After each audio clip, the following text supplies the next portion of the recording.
નમસ્કાર મિત્રો, સ્વાગત છે આપ સર્વનું તમારી પોતાની યુટ્યુબ ચેનલ વિદ્યાશાળામાં ધોરણ 6ની જે નવી સ્વ અધ્યયન પોથી આવી ચૂકી છે, જેના ભાગ નંબર 4ના સંસ્કૃત વિષયના પાઠ નંબર 3 કરો મી તેમનું સંપૂર્ણ સોલ્યુશન આપણે આ વિડીયોની અંદર જોઈશું.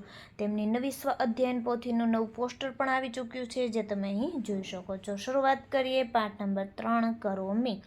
પ્રશ્ન નંબર 1, નીચે આપેલા વાક્યોનું અનુલેખન કરો. અહીં તમને જે વાક્ય આપેલું છે એવું જ તમારે સેમ ટુ સેમ નીચે સારા અક્ષરે લખવાનું રહેશે. તો પહેલું વાક્ય, અહમ પાઠશાલામ ગચ્છામિ. નંબર 2, અહમ અભ્યાસમ કરોમિ. નંબર 3, અહમ પુસ્તકાલયમ ગચ્છામિ. નંબર 4, અહમ ક્રીડામિ. નંબર 5, અહમ માતામહમ નમામિ. નંબર 6, પ્રાર્થના ગીતમ ગાયામિ. નંબર 7, મમ નામ સુરેશ. નંબર 8, અહમ ભોજનમ ખાદામિ. ત્યાર પછી નંબર 9, અહમ નૃત્યમ કરોમિ. નંબર 10, અહમ ગૃહમ ગચ્છામિ. પ્રશ્ન નંબર 2, કોષ્ટકમાં લખેલા શબ્દોનો ઉપયોગ કરીને ઉદાહરણ મુજબ વાક્ય બનાવો. અહીં કોષ્ટકની અંદર જે શબ્દો લખેલા છે તેમનો ઉપયોગ કરી અને વાક્ય બનાવવાના છે. જોઈએ ઉદાહરણમાં એક તો આપેલું જ છે, અહમ જલમ પીબામિ. જોઈએ આગળ, અહમ ક્રીડાંગણમ ગચ્છામિ. અહમ પ્રાર્થના ગીતમ ગાયામિ. અહમ ભોજનમ ખાદામિ. અહમ મિત્રમ સ્મરામિ. અહમ ચિત્રમ પશ્યામિ. અહમ જલમ પીબામિ. અહમ પત્રમ લેખામિ.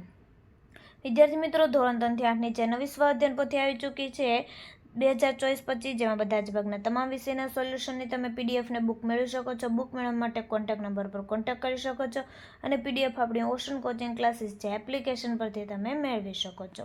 પ્રશ્ન નંબર 3, ચિત્રના આધારે ક્રિયાપદ લખો. જોઈએ પહેલું છે ગાયતી. નંબર 2, ક્રીડામી. નંબર 3, નૃત્યામી. નંબર 4, તરામી. નંબર 5, ધાવતી.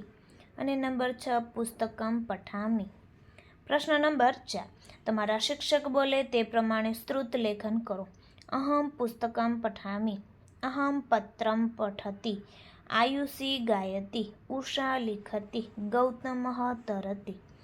પ્રશ્ન નંબર 5, તમને ગમતા કોઈ 2 ક્રિયાપદોના ચિત્રો બનાવો. જોઈએ પહેલું છે લિખામી અને ત્યાર પછી ખાદામી.